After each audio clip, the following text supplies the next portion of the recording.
Time now for another check of your forecast. Brittany, what folks need to know as they prepare to head out the door Monday morning. I think the biggest thing is that the light jackets probably need to be dusted off, but you won't need them for too long. Temperatures are already starting to fall pretty quickly behind the cold front we had on Sunday. It's in the 40s already in Charlotte. You can see near 40 in Salisbury. And with a light wind out there, there is a slight wind chill even now, even though we haven't dropped to our coldest yet.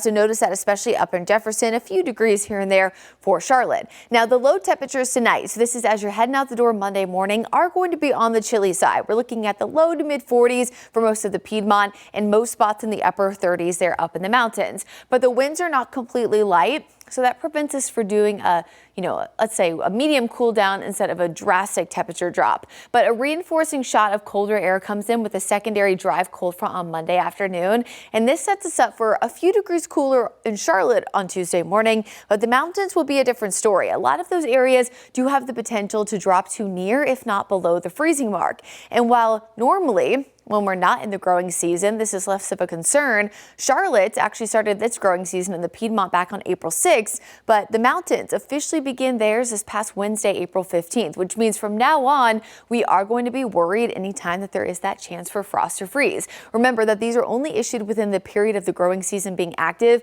because if it was outside, let's say January, February, even early March, you'd basically get one every single day. So again, they're not going to bombard us with frost and freeze alerts unless it has some kind of agricultural impact or impact to local people's gardens. So tomorrow, this reinforcing shot of cold air actually arrives with a few clouds and maybe even a teeny drop of rain up in the mountains around noon. More clouds in Charlotte around 3. You'll essentially know that the front is passing you if you see more clouds building in or winds start to pick up, because that's pretty much a telltale sign of the front. It's really dry, which means not a lot of rain. We actually just got upgraded officially. I actually got a little buzz on my watch, which I do get updates from the National Weather Service, and I had a feeling it was related to this, but here you go. Frost advice or freeze watch that was officially upgraded to a freeze warning. This is now for Tuesday morning. It was previously for Ashe, Watauga, and Avery County, that freeze watch, but you'll notice Ashe and Watauga got upgraded to pink. Essentially, the difference between a watch and a warning, sometimes time period or sometimes confidence that that temperature will be below freezing. So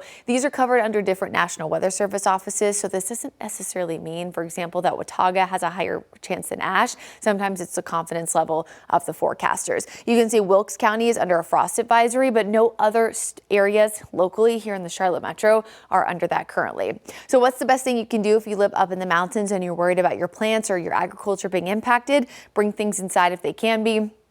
Cover them up if possible. Remember, plastic's never a good idea because that actually can kind of compel things inside to turn even colder. Better to be with fabric or cloth. And I know that many of these areas are under those voluntary water restrictions, or maybe starting 2 this week, but it is a good idea to use some of that water. Maybe you can take some of the water that you've used before and recycle it, but watering those during the day can actually help retain heat. It seems like it might be counterintuitive. Again, that's only for Ashe, Watauga, and Avery County. And while they are technically under drought conditions, it's not quite as bad as us here in the Charlotte metro.